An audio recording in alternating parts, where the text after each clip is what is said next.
अब बारी है नमस्कार करने की। अब आप सोच रहे होंगे नमस्कार ये किस तरीके का योग है कि हमारी कलाइयों का दर्द ठीक हो जाएगा।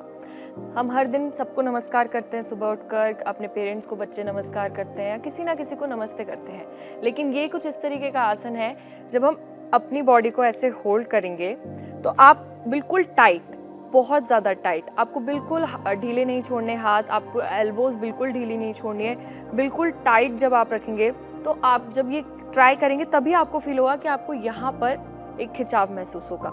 यानी कि ये जो रिस्ट का जो पेन होता है, कलाइयों का जो दर्द होता है, वो इस आसन से बहुत इजीली दूर हो सकता है। यानी बैठे बैठे आप कहीं पर भी हैं, ऑफिस में हैं, कहीं पर भी हैं, स्कूल जा रहे हैं, तब भी आप आसानी से इस आसन को कर सकते हैं। आपकी कलाइयों में दर्द होता है, थोड़ी देर आप ऐसे बैठ जाइए, नमस्कार कर लीजिए और इस तरीके से आप अपने इस पेन को दूर कर सकते हैं। तो हम नमस्कार करने के साथ साथ हम थोड़ा सा मेडिटेशन भी ट्राई करेंगे, यानी इस पोजीशन में बैठने के बाद आंखें बंद कर कर थोड़ी देर अपनी सांसों को deep breathe in breathe out करेंगे। तो इससे एक मेडिटेशन का ये जो तरीका है वो भी होगा। तो एक तीर से दो निशाने होने वाले हैं, आपकी कलाइयों का दर्द भी दूर होगा और अगर आपके दिमाग में कोई परेशानी है, कोई टेंशन है, उसका दर्द आप लेके घूम रहे हैं तो वो भी दूर होने वाला है। तो चलिए थोड़ी देर नमस्कार करते हैं।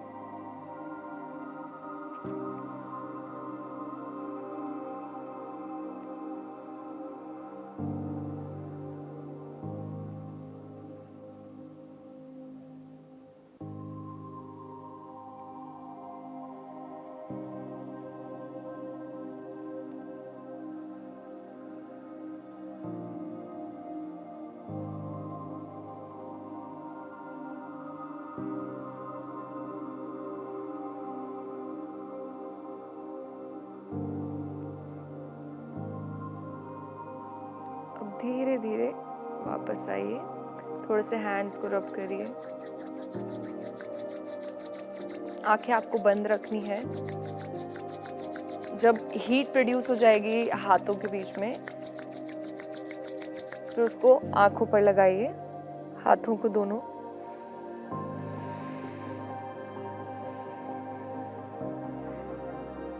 और वापस।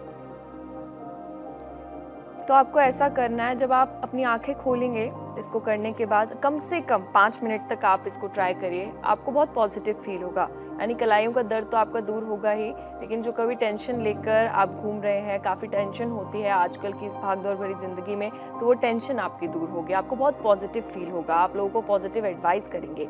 इसके साथ ही कलाइयों का दर्द दूर करना तो मैंने आपको बताया, अब एक और तरकीब मैं आपको बताती हूँ, आप अपनी उंगलियों का दर्द कैसे दूर कर सकते हैं। उंगलियों का दर्द दूर करने के लिए आपको अपने हाथ को ऐसे जॉइंट करना है, हैंड्स को बिल्कुल स्ट्रेट रखना है, स्ट्रेट रखेंगे, बॉडी को स्ट्रेट रखना है ताकि आपकी बॉडी भी बिल्कुल स्ट्रेट पोजीशन में रहे।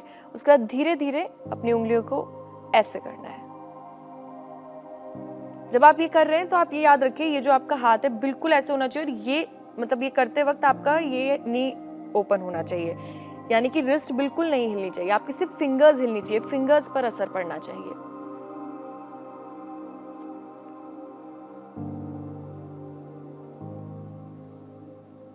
हैंड को बिल्कुल स्ट्रेट रखना है। कम से कम 25 से 30 बार आप फिंगर्स को ऐसे कीजिए।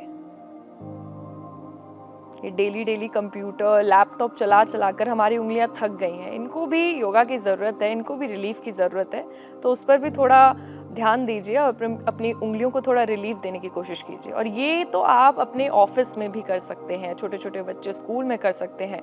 थोड़ा सा टाइम निकाल कर अपने ऑफिस में अपने काम के साथ जब उंगलियों को कंप्यूटर पर चलाने से फुर्सत मिल जाए, थोड़ा सा जब आप खाली बैठे हो, रिलैक्स फील कर रहे हो, तब आप ये कीजिए।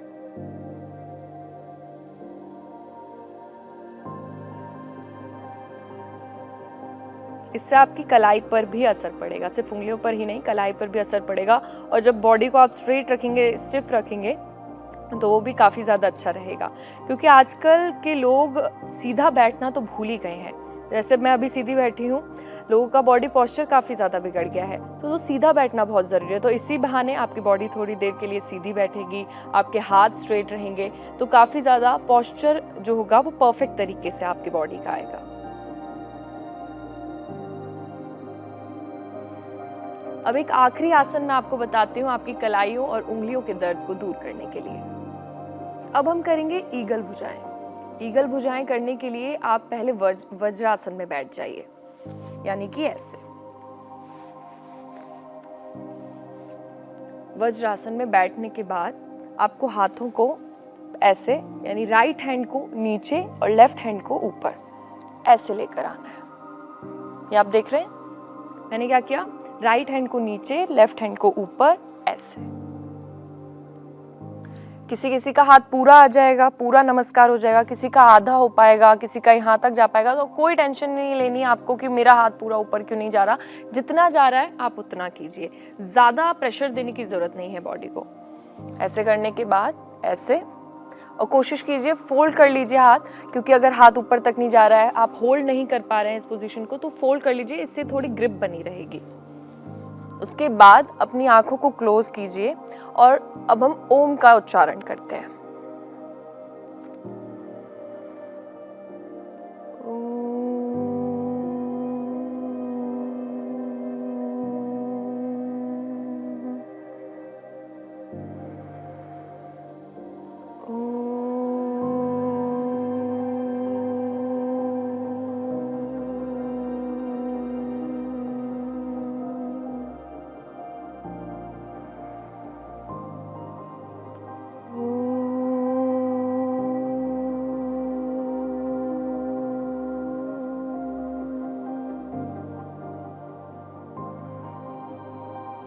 वापस अपने हाथों को खोलिए।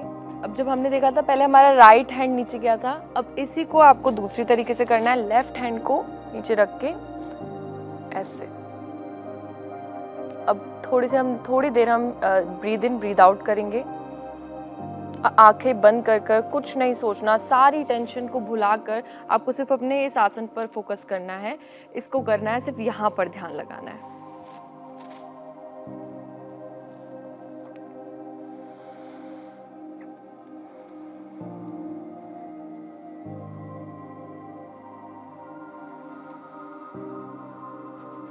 अब धीरे धीरे अपने हाथों को खोल लीजिए। तो ईगल भुजाएं कुछ ऐसे करना है। तो आज हमने काफ़ी आसन किए अपने कलाइयों और उंगलियों के दर्द को दूर करने के लिए। ईगल भुजाएं किया, उष्ट्रासन किया, कई आसन किए। आप डेली बेसिस पे कीजिए। अगर ज़्यादा दर्द हो रहा है तो, कम दर्द हो रहा है फिर भी आप ये कीजिए ताकि दर्द ना हो। और आप ऑफिस में बैठकर भी कर सकते हैं। अक्सर लोग बहाना दे देते हैं कि हमारे पास फुर्सत नहीं, हमारे पास टाइम नहीं है, हम योगा कब करें। तो टाइम तो निकाल सकते हैं आप, वो थोड़ा सा टाइम, वो 2 मिनट 5 मिनट भी आप निकालें तो उस टाइम में भी बैठे बैठे, उसी चेयर पर बैठे बैठे जब आप काम करते हैं तो उसी के साथ आप योगा भी कर सकते हैं। कुछ ऐसे आसन हैं जैसे कि ये आसन है। तो चलिए फिलहाल के लिए, आज के लिए बस इतना ही। अगली बार फिर हाजिर होंगे एक नए टॉपिक के साथ। नमस्कार।